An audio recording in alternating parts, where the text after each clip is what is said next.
former member of the Navy SEAL Team 6, which took out Osama bin Laden.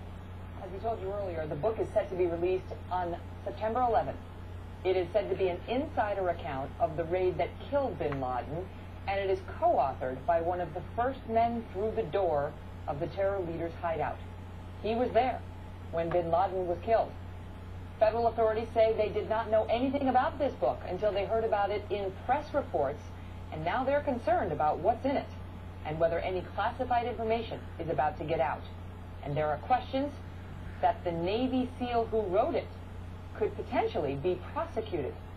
The book is called No Easy Day, the first-hand account of the mission that killed Osama bin Laden. Joining me now, Mark Eiglarsh, former prosecutor, now defense attorney. Joey Jackson, former prosecutor, now defense attorney. And whoa, has this caught the attention of some in Washington, because this isn't some pundit.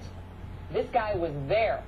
He was on the helicopter. He was at the compound, and he was in the room, apparently, when bin Laden was killed. One of the leaders of the mission, a Navy SEAL, who has decided to tell his story without running it by the DOD, which, as I see it, and you tell me, Joey, seems blatantly, with all due respect to this Navy SEAL, blatantly contrary to the DOD rules.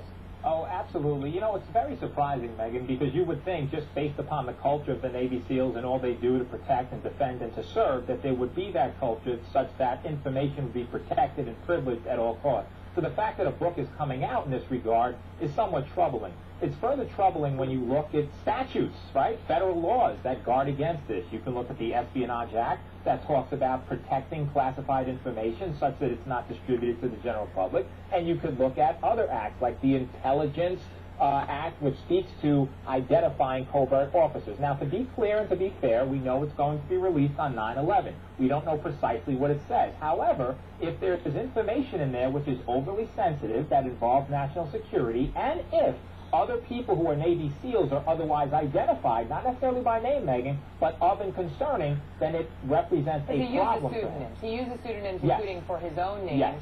But the DOD regulation, Mark, which I have here, seems to be that even former employees and non-active duty members, so he's now retired, and retired personnel, quote, shall use the DOD security review process to ensure that information they submit for public release does not compromise national security. Now, he got somebody else through his publisher to do it. The publisher says it was vetted by a former special ops attorney, but that is not the same as what the regulation requires. I agree that it's not a good idea personally. It doesn't sit well with me at all, but I would defend his right legally to do so. You know, what Joey says is spot on. However, there's a lot of ifs in what Joey is saying. And that's if they revealed national security secrets, if they identified confidential sources or informants. I have to believe that Kevin Moorer, who has written 4 books, who the CIA and Pentagon calls a well-respected journalist, that's the co-author. Yes, you know that he's met with plenty of attorneys over the last 4 books, and he knows that he would be a co-conspirator in this if he releases sensitive information. He wouldn't do something like that. So while I understand why everybody's concerned, I think it's much ado about nothing. Well, with all due respect to Kevin and whoever he ran the book by, Joey, there's a reason the Department of Defense wants its own people to review books that military personnel want to write. And there needs to be some uniformity in the standards applied. Is that a defense for these guys to say, well, we ran it by our guy, and our guy had no problem with it? No, it is not. And as much as we think that lawyers like to vet information and make decisions or draw conclusions as to whether it's appropriate to release to the general public, as you mentioned, Megan, there's a certain protocol. And we have that protocol for uniformity purposes to ensure that the information that's let out there does not violate national security interests. There's a reason we don't want national security interests released, because other Navy SEALs and other military officials could be put in jeopardy and in danger. And so it represents a severe problem that this was not vetted by the Department of Defense or other interested agencies such that the information released could be suitable for public consumption. Because now we may have, if the administration chooses not to go after him, they'd have to do it through the Department of Justice. If they choose not to go after him, does it set a dangerous precedent? Because, you know, you may have a lot of viewers out there who are assuming this is not going to be a flattering book on the administration, since the guy decided not to go through the administration. as he was supposed to publish it.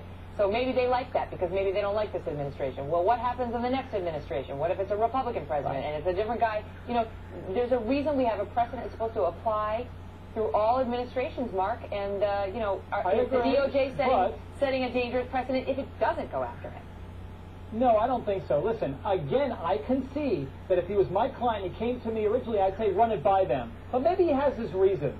Again, at a minimum, he feels perhaps confident that what he's got in there doesn't violate any of the rules and he's not going to the pokey anytime soon. And so what a wonderful way to create a controversy, create a stir, which then raises more money. And by the way, the money's not going to him. It's to help families of fallen Navy SEALs. So what a wonderful act. Well, the other thing is this guy, according to the reports, has got a stellar history. He's done an enormous amount for this country. And he's a hero, Joey. I mean, the DOJ doesn't want to go after a hero. Megan, that all can be true, but we don't want additional fallen heroes as a result of